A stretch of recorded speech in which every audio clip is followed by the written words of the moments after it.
Are you out of your mind? Alam kong hindi ako ang ama ng anak mo. Pinaangkin mo lang sa akin yan para may maging amang anak mo. Pero sorry, hindi ako tanga para mapaniwala mo. Kaya huwag ka nang magpapakita pa sa akin kung ayaw mong ako mismo ang papatay sa anak mo diyan mismo sa sinapupunan mo. Banta ni Rafael kay Mariana. Ang kanyang boses ay puno ng galit at pagkabigo. Agad na sumampal si Mariana kay Rafael matapos marinig ang kanyang sinabi. How dare you na pagbintangan ako ng ganyan? Alam mong ikaw lang ang lalaking unang nakakuha sa virginity ko. Tapos ngayon sasabihin mong hindi mo to anak. Gusto mo bang ako lang ang umangkin sa kanya? Dahil may iba kang nabuntis. Anong klaseng ama ka? Wala kang kwenta. Pero sige, pagbibigyan kita. Pero ito lang ang pakatatandaan mo, Rafael. Hindi rin ako tanga para bumalik pa sa'yo. Pag dumating ang araw na magkita man tayong muli, sisiguraduhin kong hindi mo magugustuhan ang pagkikita nating muli. At simula ngayon, kalimutan mo na may Mariana ka pang nakilala. Dahil kalilimutan ko rin na may Rafael akong nakilala. Gigil na sabi ni Mariana sa binata bago niya ito iniwan. Ang kanyang puso ay puno ng sakit at galit. Ano ang hayop na yon? Nakuha ka pa niyang pagbantaan matapos kanyang buntisin. Pareho kayong nasarap. Tapos ngayon ikaw lang ang aako sa obligasyon na dapat ay kayong dalawa magkasama. Galit na tanong ni Santiago, habang nakatingin sa kaibigan, ang kanyang mukha ay puno ng pagkadismaya. Alam mong hindi ko ugali ang maghabol sa isang lalaki, Santiago. Kung ayaw niya sa akin at sa anak ko, wala akong pakialam. Bubuhayin ko ang anak ko, at kung dumating man ang araw na magkita kaming muli, sisiguraduhin kong ni isang buhok ng anak ko, hindi niya mahahawakan. Huwag kang mag-alala. Nandito lang naman ako, sagot ni Mariana, ang kanyang boses ay puno ng determinasyon. Uwi ako sa amin sa probinsya. Ano, gusto mo sumama? Sige. Pero okay lang ba sa magulang mo? Naman. Mabait naman sila mamatapa, kaya huwag kang mag-alala. Para doon ka na rin manganak. Ayoko naman na iwan ka rito. Sa akin ka pa naman iniwan ni Tita Dios nang mawala siya. Salamat, Chris, ha, sagot ni Santiago. Ang kanyang tono ay puno ng pag-aalala sa kaibigan. Hayaan mo. Magtatrabaho naman ako kapag hindi pa malaki ang tiyan ko. May ipon naman na ako, pero mas gusto kong madagdagan pa yon. Lalo na ngayon na may laman na itong tiyan ko. Patawagan ko sila mamatapa para makapaghanda na sila, dagdag ni Mariana. Ang kanyang mga mata ay puno ng pag-asa. Tumango lang si Mariana sa kaibigan niya, saka siya nang hihinang umupo sa sofa. Ang kanyang isipan ay puno ng mga plano para sa hinaharap. Mabilis lang na dumaan ang mga araw. Nasa probinsya na sila Mariana, at malugod naman siyang tinanggap na magulang ng kaibigan niya. Ang kanilang mga ngiti ay tila nag-aalok ng pag-asa. Kahit nandito ka lang sa bahay, huwag ka ring masyadong gumalaw, iha. Hindi lahat ng ipinagbubuntis malakas ang kapit. Kaya habang maaga pa, mag-ingat ka na sa bawat galaw mo. Paalala ng ina ni Santiago kay Mariana, ang kanyang boses ay puno ng pagmamalasaki. Maraming salamat to sa paalala, tita. Hindi ko nga po alam kung papaano kayo mababayaran sa lahat ng kabutihan niyo sa akin. Tugon ni Mariana, ang kanyang puso ay puno ng pasasalamat. Huwag mong isipin ang bayad, iha. Alam kong kailangan mo ng karamay at kalinga. Kaya nandito lang kami. Huwag kang mahihiyang magsabi sa amin kung ano man ang kailangan mo. Ha, sabi ng ina ni Santiago. Ang kanyang mga mata ay puno ng malasakit at suporta. Tumango si Mariana, halos gustong maiyak. Sobrang swerte niya na kahit wala siyang magulang, may mga tao pa ring may mabuting puso na handang tumulong sa kanya. Mabilis na lumipas ang mga araw. Nakapasok na si Mariana sa isang hindi kalakihang karenderya sa probinsya, at arawan ang sahod niya. Noong una, naninibago siya, ngunit kalaunan ay unti-unti na siyang nasanay sa bagong routine. Santiago, ikaw na lang ang magbigay nito kay tita. Pandagdag dito sa gastos sa bahay. Nahihiya kasi akong magbigay sa kanya, noong una kasi hindi niya tinanggap. Paliwanag ni Mariana sa kaibigan, ang kanyang boses ay puno ng pag-aalala. Asos, bakit ka pa nagbibigay? Nag-iipon ka para sa panganganak mo. Kailangan mo pa ng pera, sagot ni Santiago. Ang tono niya ay puno ng pagkabahala. Hayaan mo na, may aumento na kasi yung sahod ko, dahil sa performance ko. Kaya sige na, tanggapin mo na yan. Pilit na sinabi ni Mariana, ang kanyang mga mata ay puno ng determinasyon. Sige na, tatanggapin ko na to. Pero last na to, kailangan mo pang mag-ipon para may pambayad tayo sa ospital kapag nanganak ka na. Promise, nakataas ang kamay niya na nakatingin sa kaibigan, kaya bahagyang natawa si Santiago sa kanya. Pagkatapos ng 8 buwan. Oh my gosh, Mariana, ang gwapo. Manang-mana sa walang hiya niyang ama. Napangiti si Mariana, habang nakatingin sa kaibigan na gigil na kalong ang kanyang anak. Hoy, baka makalimutan mo. Anak ko yang kalong mo, ha? Hindi yan si Rafael, natatawang sabi ni Mariana. Ang kanyang puso ay puno ng saya. Naman. Siyempre. Nakakagigil lang ang gwapo ng anak mo. Kung ako rin mabuntis, tapos kasing gwapo nito ang iluluwal ko. Naku, hindi na ako lugi. Tatanggapin ko ng buong buo ang anak ko. Nakangiting sagot ni Santiago. Ang kanyang mga mata ay puno ng paghanga. Nakangiti si Mariana habang nakatingin sa kanyang anak. Kung excited siya noon na masilayan ang kanyang anak, mas excited siya ngayon dahil nakita na niya ang gwapo nitong mukha na minana pa sa kanyang ama. Ilang araw lang sa ospital si Mariana at nakalabas kaagad siya. Nahirapan siya sa anak dahil ayaw nitong dumede sa kanya. Ngunit matiyaga siyang ina. Kaya kalaunan ay dumede rin ang anak niya. Sobrang saya niya na makitang unti-unti nang lumalaki ang kanyang anak. Dahil ilang buwan na rin ito. Mariana, ako na muna diyan sa bata. Kumain ka na't hinihintay ka na ni Santiago sa mesa. Sabi ni tita, ang kanyang tono ay puno ng pagmamalasaki. Umiyak kasi, Pag pinapahiga ko si Valentina, ayaw kasing magpalagay sa kuna. Nahihiyang sagot ni Mariana sa ginang, ang kanyang boses ay puno ng pag-aalala. Siya, ako nang bahala sa kanya. Akin na yan si Valentina at kumain ka na nga, sabi ng ginang, ang kanyang ngiti ay puno ng suporta. Napangiti si Mariana nang hindi man lang umiyak ang kanyang anak, habang kalong ng ginang. Pakinggan mo na si Mama Tapa. Parang apo na nila si Valentina, dahil mahal na mahal nila ito. Oh, di ba sabi ko sayo? Sabik sa apo yung mga yan, kaya si Valentina na lang munang magiging apo nila. Ayoko pang mag-asawa. Lalo pat parang malamig na sa akin si Lloyd ngayon. Bakit naman? Di ba every week naman kayong nagdedete? Tanong ni Santiago. Ang kanyang tono ay puno ng pag-aalala. Nga, pero mula nang makuha niya ang katawan at virginity ko, parang nawala na siya sa eksena at hindi na masyadong nagparamdam sa akin. Agad na bilaukan si Mariana sa isinubo niyang kanin, kaya mabilis siyang napainom ng tubig. Ano? Binigay mo na. Hinaan mo nga yung boses mo. Baka marinig pa nila mama. Paano kung nabuntis ka? Di dalawa na tayo, nakangiting sabi ni Santiago. Ang kanyang tono ay puno ng pang-asar. Gaga ka talaga. Hindi yan ang ibig kong sabihin. Hay, don't worry. May proteksyon naman akong ginamit kaya hindi mangyayari yung iniisip mo. Mabuti naman kung ganun. Nga pala, mag-a-apply ako bukas sa city ng trabaho. Ano, sasama ka ba sa akin? Tanong ni Santiago. Ang kanyang mga mata ay puno ng excitement. Anong trabaho? Tagalista ng mga gwapo, sabay tawa ni Mariana. Palibhasa mahilig ka sa mga gwapo, ganti ni Santiago. Ang kanilang tawanan ay umabot sa kusina. Nagsasalita ang hindi kinikilig sa gwapo. Sabay tawanan ang dalawa habang ang dalawang matanda sa paligid ay naiiling. Rinig ang halakhak mula sa kusina hanggang sa sala. Ano, okay na ba? Masayang nag-thumbs up si Mariana. Kaya napangiti na rin si Santiago. Ayos. Ang galing mo talaga. Salamat, Chris, ha, kayo yatang swerte ko, natatawang sabi ni Santiago sa kanyang kaibigan. Asus, sinabi mo pa. Uwi na tayo. Tara na. Gusto ko na rin kurutin si Valentina, natatawang sabi ni Santiago. Ang saya ay makikita sa kanyang mga mata. Sira, naiiling na lang si Mariana, ngunit may ngiti sa kanyang labi. Samantala, sa Maynila, masayang yakap ni Rafael ang kanyang anak pagka-uwi niya sa kanilang bahay. Kahit pagod sa trabaho, todo alaga pa rin siya sa kanyang anak, habang ang asawa naman niya ay abala sa kanyang pagmomodelo. Hindi pa ba umuwi ang maamlusya mo dito sa bahay? Tanong niya sa yaya ng anak. Hindi pa po, sir. Ni text at tawag, wala nga rin po. Napabuntong hininga si Rafael, habang yakap ang anak. Kakaibang nararamdaman siya sa tuwing yakap niya ang anak. Parang may kulang at hindi siya masaya. Alam niyang may hindi tama, ngunit hindi niya alam kung ano ito. Magbibihis lang ako. Hawakan mo muna si Sofia, sabi niya. Sige po, sir. Kapapasok pa lang ni Rafael sa kwarto nila na mag-asawa nang tumunog ang kanyang cellphone. Asan ka? Tanong ng nasa kabilang linya. Nasa bahay na. At ang asawa mo? Hindi pa umuwi. Oh, I see. Puntahan mo ako dito sa kinaroroonan ko, maipapakita ko sayo.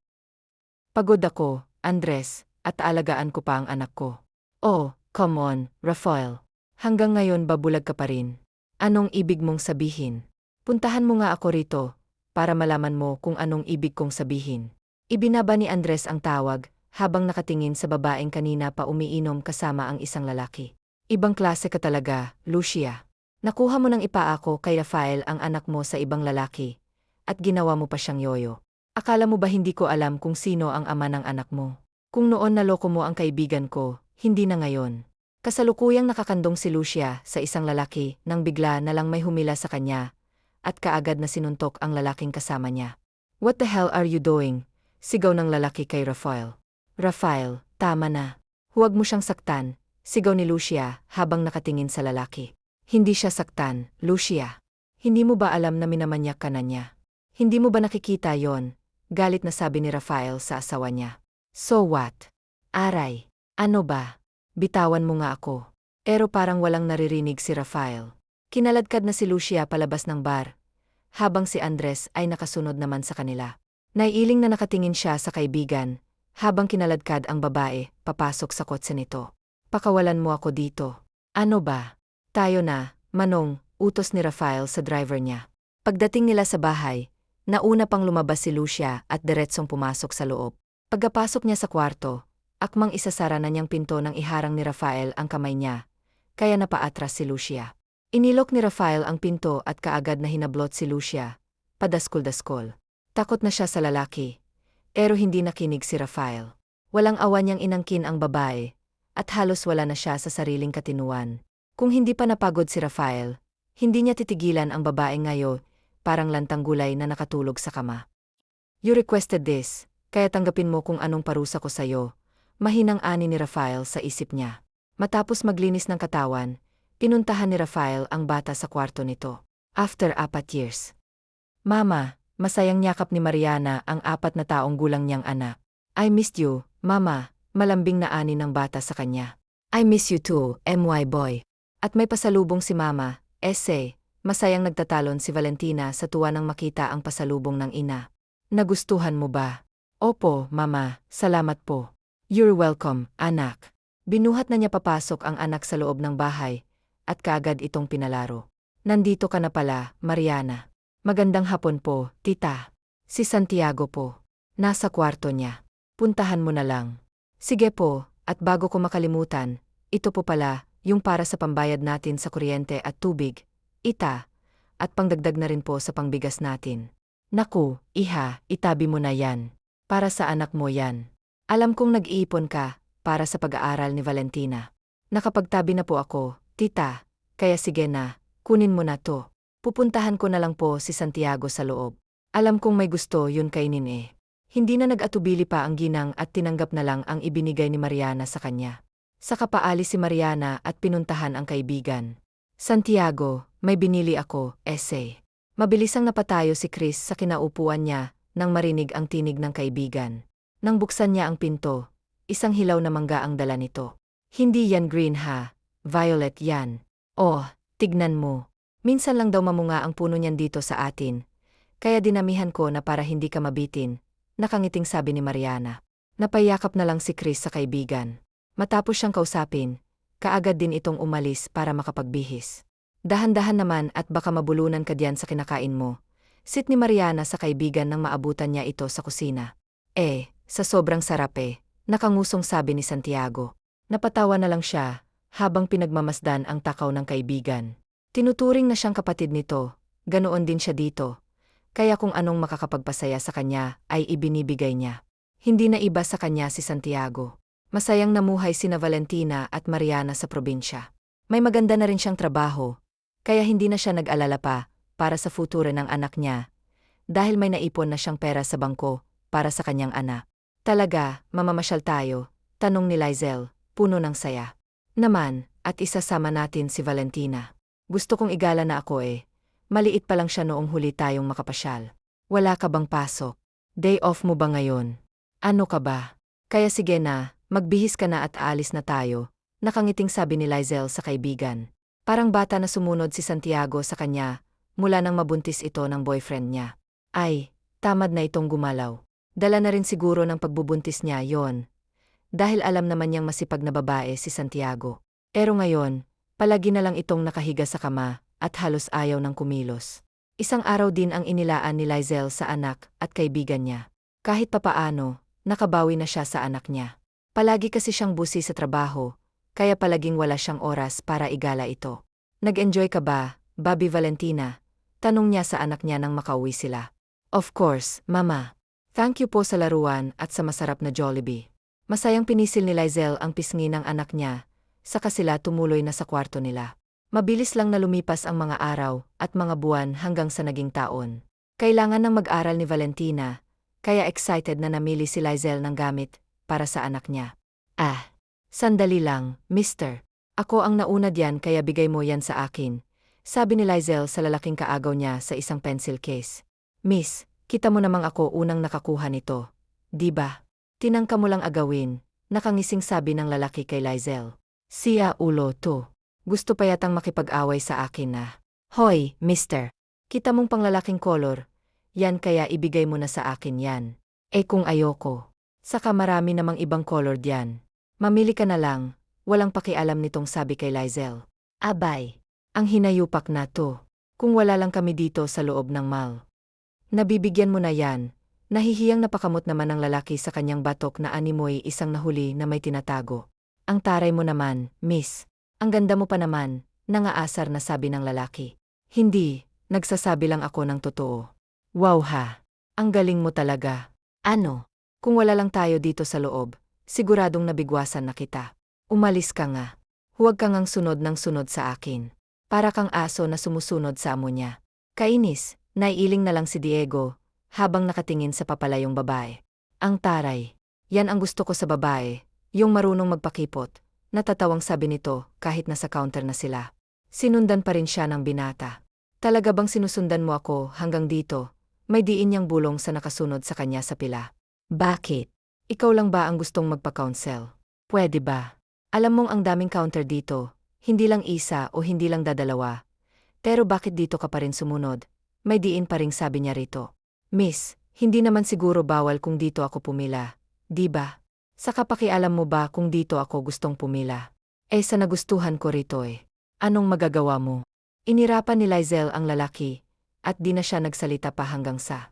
Diego naman ay hindi na nawala ang ngiti niya sa babaeng nasundan hanggang sa makaalis ang babae sa mall. Nakangiti pa rin si Diego, habang nakatingin sa babaeng kanina pa niyang inaasar. I promise, I'll make you mine, Miss Songit, sabi ni Diego habang papasakay siya sa kotse niya. Pagdating sa bahay ng tito niya, ay pinuna kaagad siya ng pinsan nang makita ang masaya niyang aura. Aba, mukhang may magandang nangyari sa lakad mo panunukso ni Nicolas sa pinsan. Tutulungan mo naman ako, di ba? Sabay akbay niya rito. Wow! At may paakbay-akbay ka na ngayon Pero Sige, tutulungan kita. Sabihin mo muna sa akin kung anong nangyari. Sabay alis niya sa pagkakaakbay ni Diego sa kanya. May nakita akong babae sa mall, pag-uumpisa niya. At gusto mong malaman kung sino siya at kung saan siya nakatira. Ganun ba? Pasimpleng tumikhim si Diego, habang nakatingin sa pinsan niya. Na love at first sight kaagad ako sa kanya Nakangiti niyang sabi. Wow! Mukha nga kasi hindi pa. Iba na ang nakikita ko, nakangisi ring sabi ni Nicolas sa pinsan. She's different with other woman. Hindi siya madaling makuha sa isang salita lang tulad ng ibang nakakasalamuha ko. So, asahan ko na bang may in love na ang pinsan ko? Ayos. Sa wakas, nakipag-away. Please maawa ka, umiyak na sabi ni Lucia sa lalaki. Pero walang nang pakiramdam si Rafael. Patuloy pa rin siya sa ginagawa niya kay Lucia hanggang sa tuluyan na itong nawalan ng malay. Ikaw ang dahilan kung bakit tinalikuran kong mag-ina ko. Ang totoong mag-ina ko. Pagbabayaran mo ang lahat ng ginawa mo, Lucia. Hindi ako titigil hanggang sa mabayaran mo ang ginawa mong paglilinlang sa akin at pagpapanggap sa akin sa anak mo sa ibang lalaki. Galit na sabi ni Rafael sa walang malay na babae. Dahil sa tulong ng kaibigan niya, ay nalaman ni Rafael ang totoo, na hindi niya anak ang batang pinapaniwalaan niyang pagkamuhi sa babae. Kung bakit ba naniwala kaagad siya rito? Yon ang pinakamalaking pagkakamali niya. Bro, pakawalan mo na si Lucia. Kawawa naman siya. Hinahanap na siya ng anak niya. Totoong malaking pagkakasala niya sa'yo, pero huwag mo namang dungisan ang kamay mo sa dugo niya. Paano na lang kung makulong ka pa? Paano ang anak mo kay Lizel? Mabilis na natigilan si Rafael, dahil sa sinabi ng kaibigan niya. Sa tingin mo ba tatanggapin ka pa rin niya, kung isa ka ng kriminal. Paalala niya ulit dito. Naawa siya kay Rafael dahil sa ginawa ni Lucia dito. Pero mas naawa siya kay Lucia ngayon dahil halos hindi na ito ang Lucia na nakilala niya, dahil sa dami ng pasa sa katawan niya, dahil sa ginawa ni Rafael sa kanya. Hahanapin ko ang mag-ina ko. Hahanapin ko sila. Tutulungan kita na mahanap siya. Pero ayusin mo muna ang sarili mo. Hindi pwedeng ganyan ang mukha mo pag nagkaharap na kayo. Pangungumbinsi ni Andres sa kaibigan. Mabilis na tumango si Rafael kay Andres at nakinig sa sinabi nito. Samantalang sa probinsya ay tili ni Santiago nang makapasok sa kwarto ni Lysel. Hoy! Anong nangyayari sa'yo? Bakit ka makatili ka diyan at makagalaw? Para kang bulen na nilalagyan ng asin. Sita kaagad ni Lysel sa kaibigan na makita ang ginawa at ang pagtili nito. Grabe ka naman, Day. Kinikilig lang ako eh. Kinikilig? Kanino naman? Siyempre, kanino pa ba? What? At bakit naman ever? Eh hindi mo naman sinabi na may suitor ka na pala at ang gwapo ano? Nananaginip ka ba? O may lagnat ka? Tinabing ni Santiago ang kamay ng kaibigan na nakapatong sa kanyang no. Ano ka ba? Wala akong lagnat no, hindi rin nananaginip dahil totoo ang sinabi ko. May lalaki sa baba at hinahanap ka kaya yon, kinakausap ni Mamaha. Sinira ba siya? Diego yata yon. Kumunot ang noo ni Lysel na nakatingin sa kaibigan. Wala akong kilalang Diego. Kung ganon, sino yung lalaking yon? May kasama pa nga siyang isa pang lalaki eh. Ang sabi, pinsan daw niya. Bababa ako para malaman natin kung sino ba yung tinutukoy mo. Sabay na tumayo ang magkaibigan at sabay na bumaba papuntang sala. Oh, nandito na pala si Lel. Sabay na napatingin si Diego at Nicolas sa dalawang babae na bumaba sa hagdan. Wow, mahinang bulong ni Nicolas sa pinsan niya. Kilala na niya kung sino sa kanila si Lysel. Dahil nakausap na nila kanina si Santiago. Iha, ikaw na bahala sa mga bisita mo ha. Sa kusina lang ako. Halika na, anak. Hinila na ng ginang si Santiago papuntang kusina, habang naiwan naman sa sala ang tatlo. Sa sasakyan lang ako, insan. Mahinang sabi ni Nicolas sa pinsan. Nice to see you again, Miss Songit. Nakangiting sabi ni Diego. Anong ginagawa mo rito? At paano mo nalaman ang bahay namin? Pinahanap ko, syempre. At talagang nag-abala ka pa, para pumunta dito. Ano bang kailangan mo? Diretsong tanong ni Lysel sa lalaki. Ano ba sa tingin mong dahilan kung bakit hinahanap ng isang lalaki ang isang babae? Sagot ni Diego sa babae. Kung nandito ka para manligaw, umuwi ka na. Wala kang mapapala rito. Hindi ba pwedeng makipagkaibigan muna ako sa'yo sa kita liligawan? Mapaklang napatawa si Lysel sa lalaki. Hindi ka rin mahangin ano? Kung magiging hangin man ako, gusto ko ikaw ang una kong ililipad. Nakangising sabi ng binata. Matay na tingin ka agad ang ipinukol ni Lysel sa binata. Oh, relax. Para mo naman akong kakainin ng buhay sa tingin mong yan. Hindi ako pumunta rito para makipag-away sa'yo. Nandito ako dahil gusto kong makita kang muli at makausap. Mama! Kaagad na nawala kay Diego ang atensyon ni Lysel nang tawagin siya ng anak niya. May bisita ka pala, iha. Pasensya na, nag-aya na kasi si Valentina na umuwi eh. Okay lang po, tito. Salamat po pala sa paggala sa kanya. Paano? Maiwan ko na muna kayo ha. Tipid na ngumiti si Lysel sa matanda saka siya humarap sa bisita niya. Mama, sino po siya? Bisita siya ni Mama, baby. Kaya sige na, doon ka na muna kay Lola sa kusina. Nandoon din si tita ninang mo. Tumango lang ang bata at kaagad nang umalis. Habang si Diego naman ay hindi makagalaw sa kinaupuan niya. Hindi pumasok sa isip niya na may anak na ang dalaga. Sa pananamit kasi nito ay hindi halatang may anak na ito. Nakita mo na ang anak ko, pwede mo na sigurong itigil ang balak mo. Alam kong tulad ng iba, katawan ko lang din ang habol mo sa akin kaya kung ako sayo, huwag mo na ituloy ang nais mo. Nainsulto si Diego sa sinabi ni Lysel sa kanya. Parang nahulaan na niya kung anong tingin nito sa kanya. Malinis ang intensyon ko sayo, Lysel, at nagkakamali ka ng iniisip tungkol sa akin. Ngumisi si Lysel sa binata na animoy na mangha siya rito. Sa tingin mo ba mapapaniwala mo ako sa sinasabi mo? Nagkakamali ka.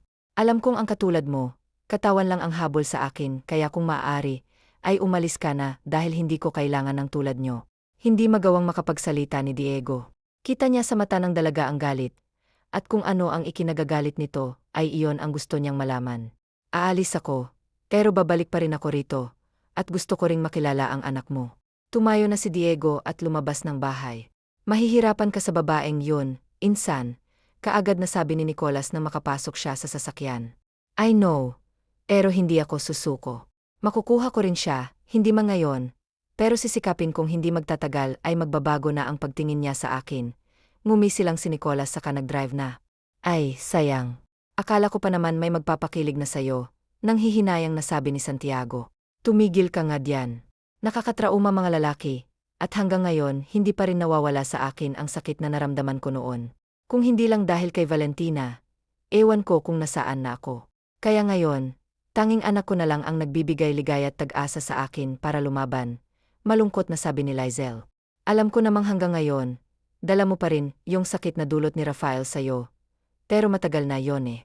Bigyan mo naman ng pagkakataon ang iba na pumasok diyan sa puso mo. Malay mo, isa na pala sa kanila ang para sa'yo. Takot na akong sumugal, Santiago, at kung mangyari man na may lalaking makakapasok sa puso ko, gusto kong tanggapin niya muna ang anak ko ng buong buo. Gusto ko na mahalin niya rin ang anak ko bago ako. Sa madaling salita, makukuha niya lang ako kung makikita kong itinuturing niya na rin na anak ang anak ko.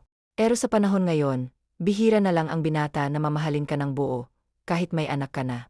Kadalasan, kung may manliligaw man sa'yo, may anak din o hiwalay sa asawa niya. Ayoko nang may sabit dahil hindi lang ako magiging kawawa, pati ang anak ko, kawawa rin, mahabang litanya ni Lizelle. Yes, mother. Yun na lang ang naisagot ni Santiago sa kaibigan niya. Isang araw habang nagtutupi si Lizelle ng mga damit nila ng anak niya, ay bigla silang nagtanong ang anak niya sa kanya. Mama, nasa heaven na po ba si Papa? Bakit hindi ko po siya nakikita? Ay inosenteng tanong nito. Saglit na natigilan si Lizelle sa tanong ng anak niya. Gusto niyang sabihin dito na patay na ang ama nito. Pero naisip niya paano kung darating ang araw na magkikita sila ng ama niya. Wala siyang sasabihin, pero alam niyang hindi niya habang buhay na may tatago si Valentina, lalo pat magkamukha sila ni Rafael. Bobby, bakit mo naman natanong yan? Malambing niyang tanong sa anak niya. Sabi kasi ng kalaro ko, wala daw ang papa ko. Ibig sabihin, nasa heaven na daw yon. Saglit na napapikit si Lizelle habang niyakap ang anak niya. Alam niyang darating ang araw na magtatanong ito tungkol sa ama niya. Pero hindi pa siya handa. Ayaw niyang sabihin muna dito kung ano man ang totoo. Bobby, di ba mag-aaral ka na ngayong pasukan? Inilikon niya ang usapan nila. Mabuti na lang at kumagat ang anak niya, at nakalimutan kinausap na nito ang tungkol sa kanyang ama. Sa paglipas ng mga araw ay napadalas ang pagdalaw ni Diego sa bahay kung saan nakatira si Mariana. At kahit wala ito doon dahil nasa trabaho, ay matiyaga pa rin siyang naghihintay habang kalaro ang anak ng dalaga. Tito Diego, wala ka rin po bang anak kulad ni Mama? Nakangiting hinaplos ni Diego ang buhok ng bata. Nung una ay takot itong lumapit sa kanya, dahil na rin siguro sa paalala ni Mariana sa anak niya. Pero si Diego ang taong hindi madaling sumuko. Basta gusto niya ay paghihirapan niya itong makuha. Wala pa, Valentina. Ikaw ba, gusto mo na ng kapatid? Nakangiti niyang tanong sa bata. Opo. Gusto ko ng baby brother or sister, para may kalaro naman ako dito sa bahay. Huwag kang mag-alala, pag sinagot ako ng mama mo, gagawan ka namin ng kapatid. Basta tulungan mo na lang ako na sagutin ako ng mama mo ha. Opo, tito, nakangiting sabi ni Valentina. Napangiti na lang din si Diego, habang nilalaro pa rin ang bata. Anong ginagawa niyan dito? Tanong kaagad ni Mariana sa kaibigan na makita nitong kalaro ni Diego si Valentina. Kanina pa yan nandito eh. Alangan namang palayasin namin kaagad eh. Nakikipaglaro pa si Valentina sa kanya. Matigas din pala ang ulo nito no. Nakakailang balik na yan dito. Sa tingin ko naman, mabait naman siya at tingin ko tanggap niya naman ang anak mo. Hindi naman yan magpapabalik-balik dito kung hindi. Sa panahon ngayon, Santiago, mahirap magtiwala, lalo na pag hindi mo masyadong kilala eh. Di kilalanin mo. Malay mo naman, di ba? Mama, hello po. Kumaway si Valentina sa kanyang ina, pero hindi man lang ito lumapit sa kanya. Kita mo, pati anak mo gusto si Diego. Kaya sige na, kausapin mo na. Kawawa naman yung tao eh. Itinulak pa ni Chris ang kaibigan, kaya wala itong choice kung hindi ang lumapit sa dalawang naglalaro. Baby, doon ka muna kay Tita Ninang ha. Kakausapin lang ni Mama si Tito. Sedge po. Tito Diego. Bye, baby. Pagkaalis ng anak ay hinarap kaagad ni Mariana ang binata. Hindi ka pa ba pagod sa palaging pagpunta ko ritong tinutukoy mo? Basta para sa iyo, hindi ako napagod. May anak na ako, Diego. Alam ko, at handa akong maging ama niya. Paano ako makakasiguradong totoong sinasabi mo't seryoso ka sa akin? Ngayon pa lang ay marami na akong naririnig tungkol sa akin kung bakit ako, na meron ng anak, na marami namang dalagad at walang anak. Bakit hindi na lang silang ligawan mo? Maaari mo pa silang ipagyabang, hindi katulad ko na meron ng anak. Ano na lang ang sasabihin nila sa'yo, lalaitin ka na nila. Diego, I don't care kung anong sasabihin ng iba. Hindi naman sila ang importante sa akin. Kung hindi kayo ni Valentina. Kayo ang importante sa akin.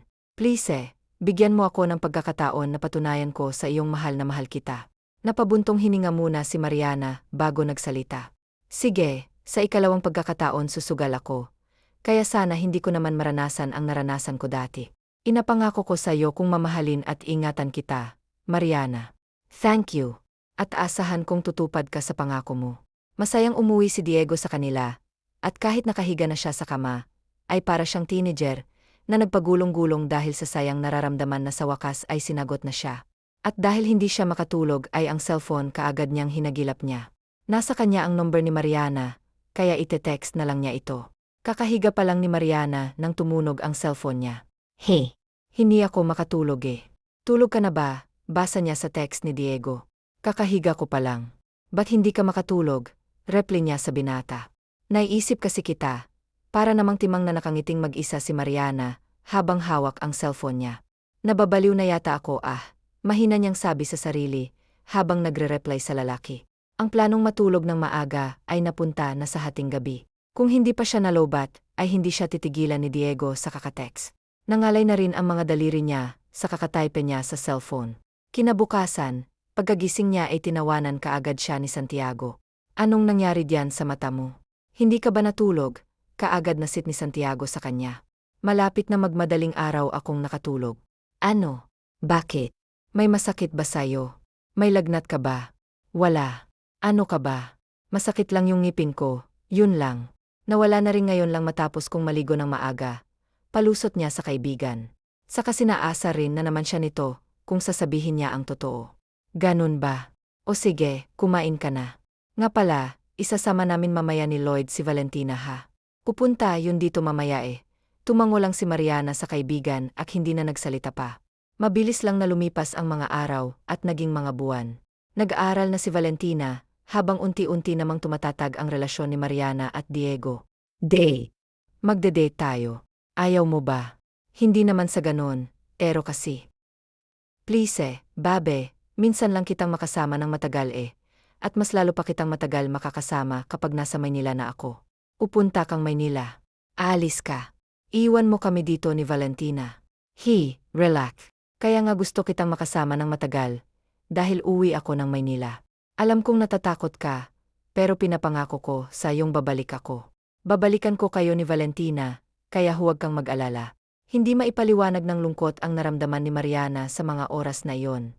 Kahit naging romantic ang date nilang dalawa ni Diego, ay ramdam niya pa rin ang lungkot na malalayo na sa kanya ang lalaki. Sa ilang buwan na naging boyfriend niya si Diego, ay puro saya ang lalo na sa anak niya.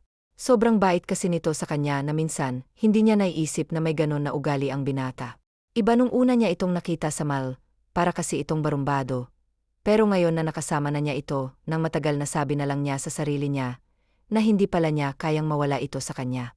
Mamimiss kita, malungkot na sabi ni Mariana sa binata, habang yakap siya nito mula sa likod. Mamimiss din naman kita kayo ni Valentina, pero kailangan kong umalis, para sa atin din naman to. Anong gagawin ko? Basta hintayin mo lang ako Yem. Tumango lang si Mariana, habang nakahawak sa dalawang kamay ng binata na nakapulupot sa biwang niya.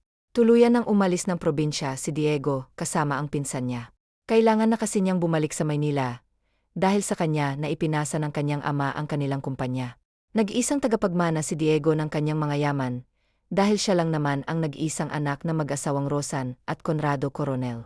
Ilang araw pa lang nawawala si Diego sa paningin ni Mariana, parang hinahanap-hanap na niya ito. Walang text ni tawag na mula sa nobyo niya, kaya nag-alala siya baka kung ano na nangyari dito. Iniisip mo na naman siya. Natatakot ako Hindi ko alam kung ano bang isipin ko. Paano kung magkatotoo ang hula ko? Paano kung? Huwag kang ang negadyan. Think positive ka lang dapat. Baka naman busi lang. May tiwala naman ako diyan kay Diego, sabi ni Santiago sa kaibigan. Bumuntong hininga lang si Mariana, habang nakatutok sa hawak niyang cellphone ang kanyang tingin. Sa Maynila, habang abala si Rafael sa kanyang ginagawa, ay bigla na lang bumukas ang pinto at tumasok doon ang kaibigan niya. Ano nang balita sa pinapahanap ko? Tanong kaagad ni Rafael sa kaibigan na makapasok ito sa opisina niya. Nandyan ang lahat ng tungkol sa kanya at kung saang lugar siya ngayon kasama ang anak niyo. Sabik na binuksan ni Rafael ang brown envelope na inilapag ng kaibigan sa mesa niya at kaagad na tinignan ang laman nun. Malaki na ang anak mo at hindi maipagkakaila anak mo siya dahil sa kuhang-kuha niya mukha mo.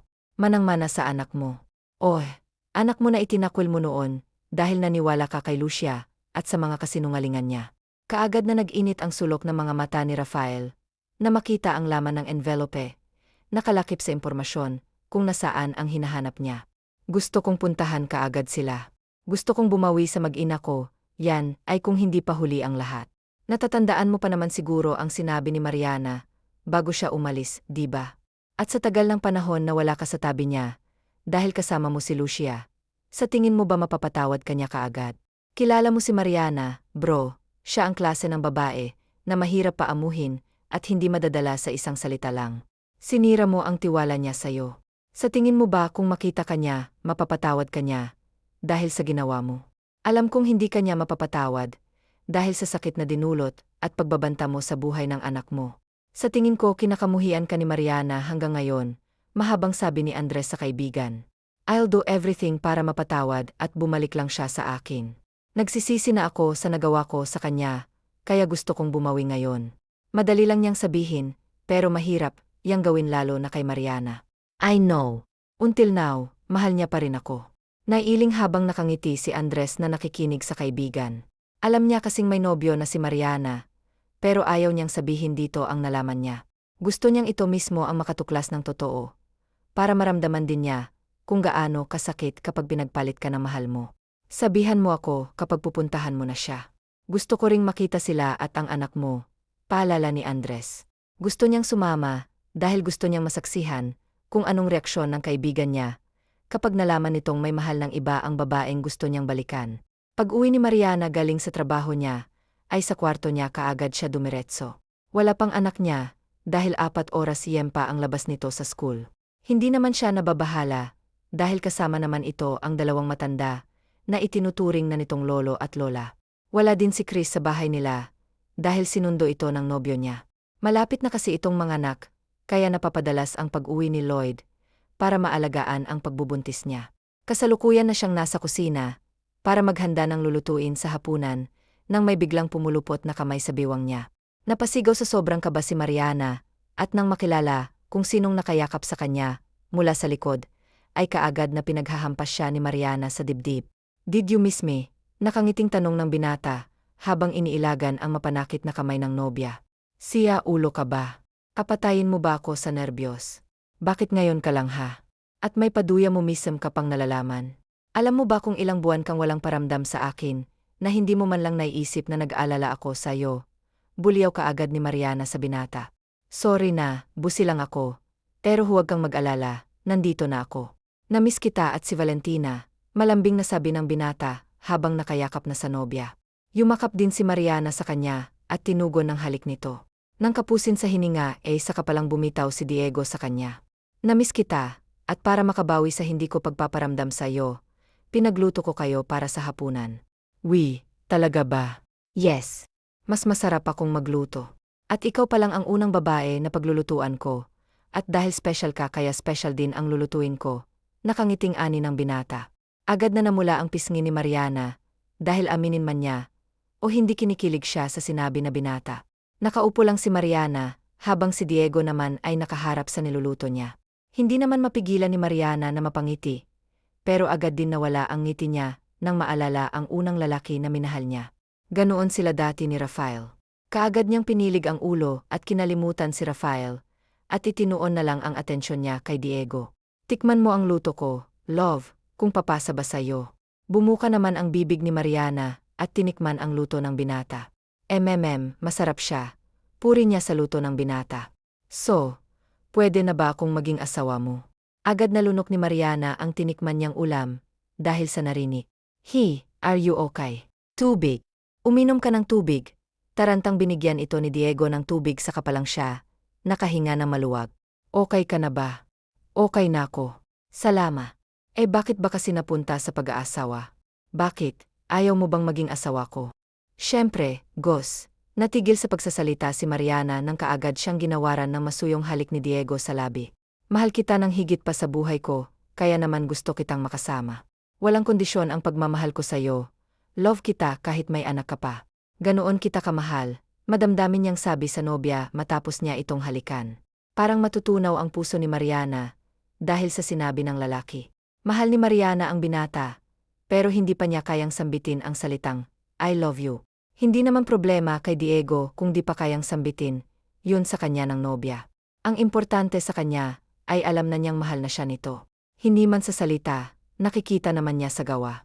Wow, ang sarap naman nung niluto niyo. Ikaw, Diego ha.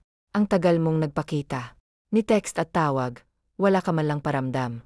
Alam mo bang umiyak ng husto yang kaibigan ko habang wala ka? Akala niya iniwan mo na siya.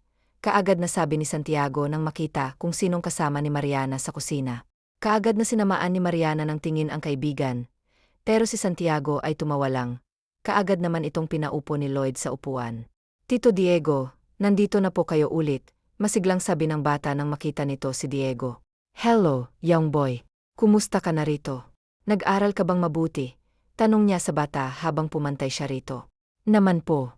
Tinandaan ko pong sabi mo na mag-aral na mabuti para paglaki. May maipagmamalaki ako sa mama ko.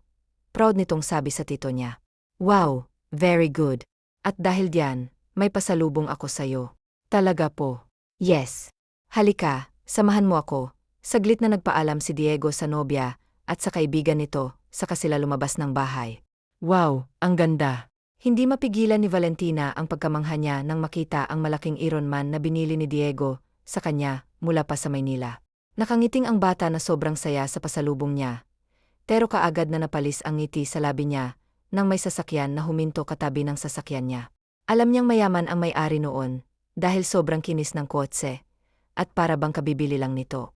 Chill lang na lumabas ng sasakyan si Andres habang si Rafael naman ay nagtataka kung sinong lalaking kasama ng anak niya. Kilala na niya ito dahil sa mga larawan na nakuha nito noong ipahanap niya ang mga ito. Tito, sino po sila? Bulong ng bata kay Diego. I don't know, baby.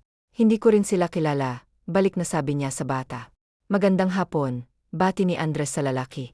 Magandang hapon din, anong maitutulong ko sa inyo? Dito ba nakatira si Lizel Goes? Ano pong kailangan niyo sa mama ko? Si Valentina na ang sumagot. Parang magnet na dumikit kay Valentina ang tingin ni Rafael. Nandoon lang ang tingin niya sa bata, at para bang kinakabisado niya ang mukha ng anak niya.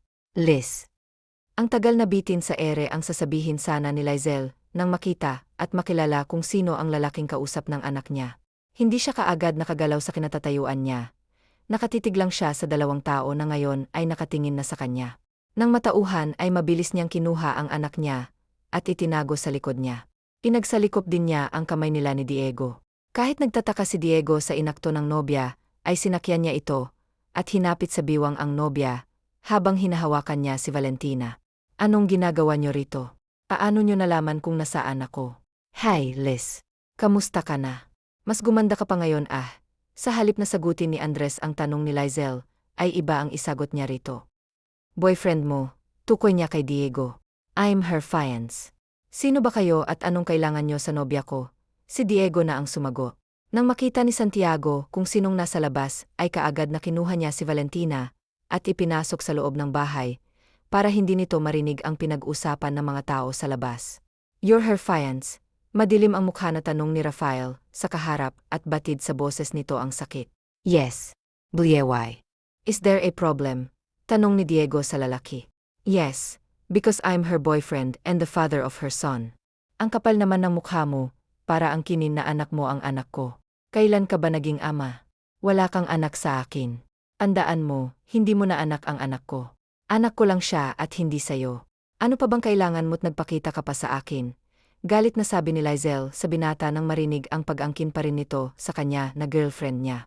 Gusto kong bumalik ka sa akin. Isang malutong na sampal kaagad ang dumapo sa mukha ni Rafael nang mabilis na nakawala si Lizel sa pagkakapit ni Diego sa kanya. Wala talagang kasing kapal ang mukha mo no. Matapos mong pagbantaan ang buhay ng anak ko, may gana ka pang bumalik sa akin. Anong akala mo sa akin? Tanga. I know na malaki ang kasalanan ko sa'yo, pero bigyan mo naman ako ng pagkakataon na patunayan sa'yo na nagsisisi na ako, at handa akong gawin ang lahat. Bumalik ka lang sa akin. Nagmamakaawang sabi ni Rafael sa dalaga, at hindi iniinda ang sampal nito sa kanya. Babalik ako sa'yo. Para saan pa?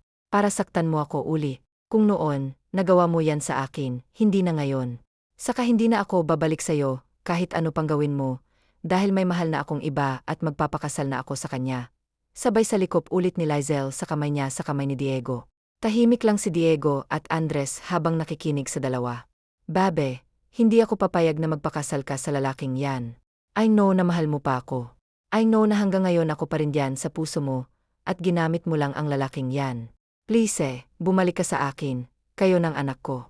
Pangako, mamahalin at alagaan ko kayong mag-ina ko Bakit hindi mo kay Lucia yan sabihin? Mahal mo siya, di ba? Kaya mo nga ako iniwan at pinagbantaan, dahil sa kanya. Sa kanya ka dapat magmakaawa. Saka hindi ka kailangan ng anak ko. Ako lang at si Diego ang kailangan ng anak ko, kaya kung ako sayo, bumalik ka na lang kung saan ka galing at pagtuunan mo na lang ng pansin ang pamilya mo. Mahabang litanya ni Lizelle. Wala na kami ni Lucia at wala rin kaming anak, dahil hindi ako ang ama ng anak niya. Paliwanag ni Rafael sa dalaga. Saglit lang na natigilan ang dalaga, pero napangisi kaagad siya na nakatingin sa lalaki. Wala na akong pakialam sa buhay nyo, kung ano man ang naging problema nyo. Labas na ako doon kaya kung maaari lang. Umalis na kayo at huwag na kayong babalik pa rito no. Akmang hahawakan ni Rafael ang kamay ng dalaga nang mabilis na nailayo ni Diego ang dalaga sa lalaki. Huwag mo siyang hawakan, dahil wala ka ng karapatan pa, para hawakan siya. Narinig mo naman siguro ang sinabi niya. Umalis na kayo at huwag na kayong bumalik pa rito. Kita ni Andres ang sakit sa mga mata't mukha ni Rafael. Alam niyang sobrang sakit ang nararamdaman nito ngayon, pero ayaw niya pang mangialam sa dalawa. Lalo pat hindi lang basta nobyo ni Lizelle ang kasama nitong lalaki, ikakasal na pala sila. At sino ka para utusan ako? Wala kang karapatan na utusan ako at kahit anong gawin mo, wala kang pakialam. Lalo na sa pagkuha ko sa babaeng unang naging akin. Iyam ngumiti na ng insulto si Rafael sa lalaki, at sa halip na patulan ni Diego si Rafael, ay nginisihan lamang niya ito. Masasayang lang ang oras natin sa kanya, love. Let's go sa loob, baka gutom na ang anak natin. Kailangan pa natin siyang pakainin. Kaagad na tumalikod ang dalawa habang si Rafael ay susundan pa sana niya ang dalawa, pero kaagad siyang pinigilan ni Andres. Wala tayo sa teritoryo mo. Wala ka nang magagawa pa, dahil ikakasal na si Lizelle sa lalaking yon. Ngayon ay ramdam mo na kung gaano kasakit ang naramdaman ni Lizelle noong itakol mo siya. Umalis na nga muna tayo rito, dahil pinagtitinginan na tayo ng mga kapitbahay nila. Hinila ni Andres ang kaibigan at pinapasok sa kotse. Nang makapasok naman sa bahay nila si Lizelle, ay bigla na lang na nanghina ang tuhod niya. Mabuti na lang at mabilis siyang nahawakan ni Diego, dahil kung hindi ay siguradong napaupo na siya sa sahig. Are you okay? Umiiling si Lizelle at hindi na napigilan pang tumulo ang mga luha niya. Kukuha lang ako ng tubig para gumaan ng pakiramdam mo. Mabilis na nakabalik si Diego at kaagad na pinainom niya ang nobya ng tubig. Anong nangyari? Nasaan ang hinayupak na yon? Tanong ni Santiago sa kaibigan nang makalabas siya mula sa kwarto niya. Si Valentina, sa halip na sagutin ang tanong ng kaibigan, ay ang anak kaagad niyang hinanap niya. Nasa kwarto nila mama, nilalaro nila. Anong nangyari sa pag-uusap niyo? Tanong ni Santiago kay Lizelle. Nang sabihin niyang lahat kay Santiago, ay pati si Santiago nanggigil kay Rafael. Wala talagang pagsisisi ang nauuna, palagi talaga ang nasa huli, makahulugan niyang sabi. Hindi na nagsalita pa si Lizelle, habang hinahaplos pa rin ni Diego ang likod niya. Gustong i-comfort ni Diego ang nobya at damayan ito. Pero hindi niya alam kung anong gagawin at sasabihin kaya hanggang hagod lang siya sa likod nito. Baka sakaling maibsan ng nararamdaman nito ngayon. Ang buong akala ni Lizelle ay okay lang na hindi makilala ng anak niya ang ama nito. Pero sa nakikita niya, ay gusto rin nitong malaman kung sinong ama niya, dahil nag-umpisa na naman ang anak niyang magtanong tungkol sa kanyang ama. Anak, kung sakali bang makilala mo ang iyong ama at kukunin kanya mula kay mama, sasama ka ba sa kanya? Malungkot niyang tanong sa anak niya. Pupuntahan po ako ni Papa, pero ayoko po. Ayoko pong maiwan ka, Mama. Kung kukunin ako ni Papa, sama ka po sa akin ha.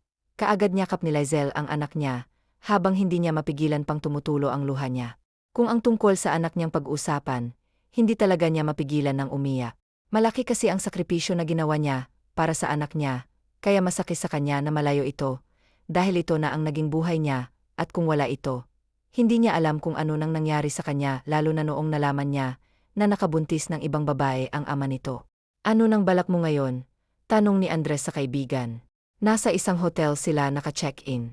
Ayaw kasi niya na uwi ng Maynila na hindi nakakausap si Lizelle at ang anak niya. Kakausapin ko siya ulit, kung kinakailangan, luluhod ako sa harapan niya.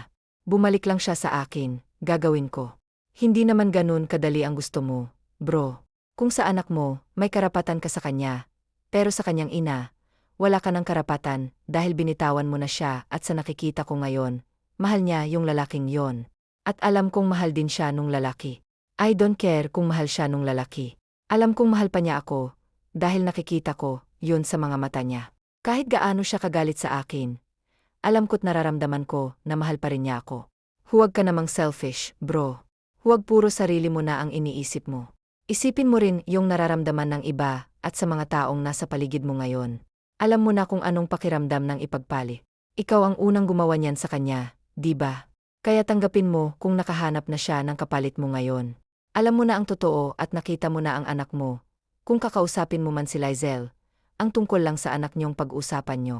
Alam kong masakit ito para kay Lizelle, pero may karapatan ka pa rin sa anak niyo.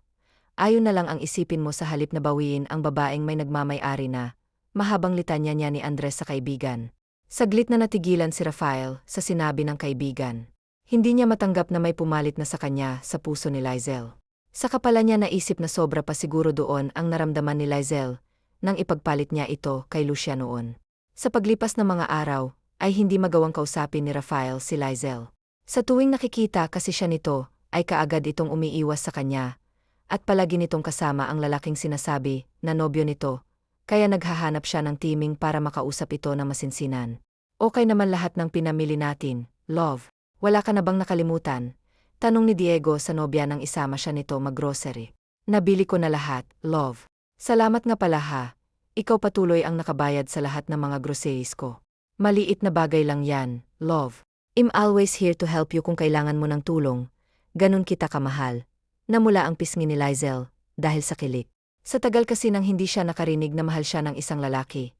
Ngayon ay masasabi niya ang nahanap na niya ang lalaking tuluyan ang magpapalambot sa puso at tuhod niya. Sa bahay nila, si Santiago ay nagpapabalik-balik ang buntis sa paglalakad, habang hindi mapakali nakasilip sa sala. Anak, humina ka nga. Alalahanin mong buntis kat baka mapano ang anak mo, kung hindi ka patitigas sa kakalakad mo diyan. Sita ni Melinda sa anak niya.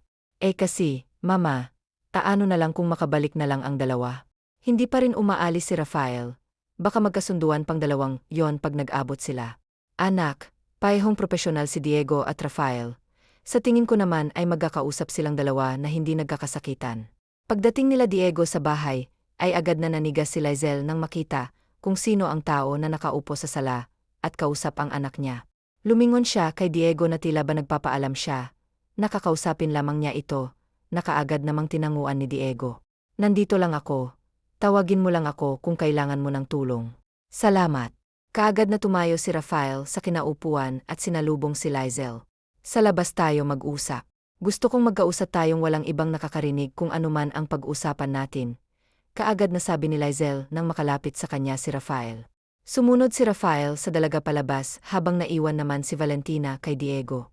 Kung nandito ka para ipagpilitan ang gusto mong bumalik ako sayo, hindi na mangyayari pa ang gusto mo, Rafael. Matapos mo kong iwan at ipagpalit noon kay Lucia, sinabi ko na sayong hindi na ako babalik sayo. Tapos na tayo kaya ayusin mo na ang buhay mo. Makakahanap ka pa ng babae na mamahalin ka't alagaan, at pag dumating ang pagkakataon na yon, huwag mo na sanang saktan at hayaan pa ang babaeng yon na makawala pa sayo. Inatawad na kita sa nagawa mong kasalanan sa akin, dahil gusto ko na ring lumagay sa tahimik na buhay kasama ang lalaking mahal ko. Thank you at kahit papaano, mapapanatag ang loob ko na pinatawad mo na ako. Masakit sa akin na tanggapin na wala ka na nga sa akin, dahil hanggang ngayon mahal pa rin kita. Pero ano bang magagawa ko, kung hindi na ako ang may-ari diyan sa puso mo, at ang tanging gusto ko na lang ngayon ay makilala ang anak ko. Makasama siya para makabawi naman ako sa kanya. Huwag kang mag-alala, hindi na tayo aabot pa sa korte, para sa kustodiya ng bata. Alam kong mahal na mahal ka ng anak ko, at alam kong mahal mo rin siya, kaya hahayaan kong sayo lang siya na manatili, at hihiramin ko lang siya kapag weekend, para makilala naman siya ng magulang ko, mahabang sabi ni Rafael. Kaya sobrang sayang nararamdaman ni Lizelle. Akala niya'y mawawala na sa kanya ang anak niya. Salamat naman, maaari mo rin naman siyang dalawin dito, kapag hindi ka busi o baka kung sa Maynila na rin kasi kami manirahan, madali mo na siyang makikita. Nakangiti niyang sabi sa lalaki. Pwede bang humingi sa'yo ng pabor? Nahihiyang sabi ng lalaki. Sure, ano ba yon? Pwede ba kitang mayakap, kahit sa huling pagkakataon? Saglit na natigilan si Lizelle, pero pumayag pa rin siya. Sure, bakit naman hindi? Si Lizelle na mismo ang unang yumakap sa lalaki, at kita, yun ni Diego na nakatayo sa may pinto, habang nakatingin sa kanila. Thank you. Friends pa rin naman tayo, di ba? Naman, friends pa rin tayo. Magaan ang pakiramdam ni Lizelle, na nakipagkamay sa binata. Sa wakas ay ngumiti na uli siya, habang kaharap ang lalaki. Ipinakilala ni Lizelle si Rafael, sa anak niya na ito ang kanyang totoong ama. Ang akala niya ay mahihirapan siyang magpaliwanag dito. Pero nagkamali siya, dahil tanggap kaagad ng anak niya na ito na ang kanyang ama. Hindi napigilan ni Rafael na maiyak nang mayakap ang anak niya. Sasama ka ba kay daddy kung sakaling hiramin kita kay mama mo? Malambing niyang tanong sa anak niya. Naman po basta papayag po si mama. Ayoko po kasi na umiyak siya eh. Of course baby, payag si mama basta para sayo. Nakangiting sabi ni Lizelle sa anak niya. Masaya ang lahat, dahil sa wakas ay tapos na ang paghihirap ni Lizelle. Matapos din silang magkaayos ni Rafael, kaagad na ipinakilala siya ni Diego sa magulang nito. Dahil galing din sa mahirap na pamilya ang magulang ni Diego dati at yumaman lang dahil sa pagsisikap ng kanyang ama't ina, ay mabilis na ang tinanggap si Lizelle ang dahilan nila, kung sino ang gusto ng anak nila, na makasama nito. Habang buhay ay doon din sila, dahil importante sa kanila ang kaligayahan ng kanilang anak. Paglipas ng ilang buwan ay tuluyan nang naisagawa ang pag-iisang dibdib ni Lizelle at ni Diego, habang si Rafael naman ay nanghihinayang na nakatingin lang sa babaeng noon ay minahal siya ng sobra-sobra. Pero sinaktan lamang niya, at kahit masakit pa para sa kanyang pagkatalo, masaya pa rin siya na nasa tamang tao ang dating mahal niya at alam niyang hindi ito sasaktan ni Diego. Labis ang pagsigaw ng mga tao, bilang pagbati sa bagong kasal. Nakangiting inihagis ni Lizelle ang hawak niyang bukay sa likuran niya. Kasabay ng sigawan ng mga tao ang pagbagsak ng bukay sa mga kamay ni Rafael at ang ikinainggay ng mga naroroon. Dahil hindi lang pala siyang nakahawak sa buke at may babae ring nakasabay sa bulaklak kaya ang resulta. Natumba silang dalawa na naaliw naman ang mga naroroon na nakakita sa nangyayari, habang si Lizelle at Diego ay nagkatinginan muna bago tumawa at tinukso si Rafael. Hindi man naging madali kilalang nangyari sa buhay niya, kinaya naman niya ito kasama ang mga taong itinuring na siyang pamilya, kaya noong gumanda na ang buhay niya, ay siya naman ang tumulong sa magulang ni Santiago. Nasa probinsya pa rin ang mga ito, pero hindi na sila naghihirap, dahil may malaking halaga na ibinigay si Lizelle sa mga ito, at para makapag-umpisa sila ng negosyo na pwede nilang pagkakitaan. Love, tignan mo ang headline oh. Di ba si Rafael to? Kaagad na kinuha nila sa kamay ang newspaper ni Diego, at tinignan ang nakasulat doon. Bagay na bagay sila. Dahil tama ka nga, pero walang makakahigit sayo. Sabay kindat niya sa asawa at niyakap ito, habang kinikiliti ng halik ang lig niya. Umaga pa, love. Baka hindi ka na naman makapasok sa opisina mo, dahil pagod ka na. Nakangiti niyang sabi sa asawa niya na tinawanan lamang nito. I love you so much. Love at hindi ako magsasawang mahalin ka. Salamat sa pagmamahal mo, love. Pangako,